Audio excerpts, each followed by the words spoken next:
और सुख दुख की कहानी। कर्म का फल। एक बार की बात है, भगवान बुद्ध अपने भिक्षुओं के साथ एक गांव में भिक्षाटन के लिए गए थे।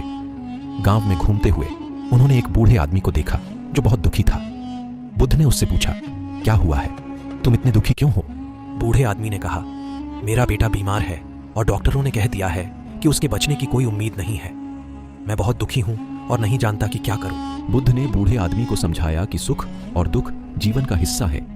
वे आते जाते रहते हैं, जैसे मौसम बदलता रहता है। उन्होंने कहा, जिस तरह हम सर्दियों की ठंड और गर्मियों की गर्मी को स्वीकार करते हैं, उसी तरह हमें सुख और दुख को भी स्वीकार करना चाहिए। बुद्ध ने आगे कहा, दुख का कारण हमारी इच्छाएं और आसक्तियां हैं। जब हम किसी चीज से बहुत ज्यादा जुड़ जाते हैं, तो जब वह चीज खो जाती है या बदल जाती है तो हमें दुख होता है।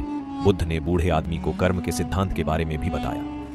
उन्होंने कहा, हमारे कर्म ही हमारे सुख दुख का कारण बनते हैं। यदि हम अच्छे कर्म करते हैं तो हमें सुख प्राप्त होगा, और यदि हम बुरे कर्म करते हैं तो हमें दुख प्राप्त होगा।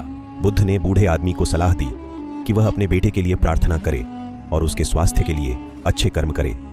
उन्होंने कहा, यदि तुम धैर्य और संतोष रखोगे तो तुम्हें शांति मिलेगी और तुम अपने दुख को सहन कर पाओगे। बूढ़े आदमी ने बुद्ध की बातों को सुनकर आशा प्राप्त की।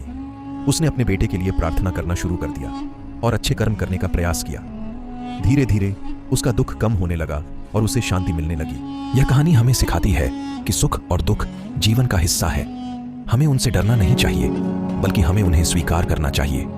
यदि हम अच्छे कर्म करते हैं तो हमें सुख प्राप्त होगा, और यदि हम बुरे कर्म करते हैं तो हमें दुख प्राप्त होगा।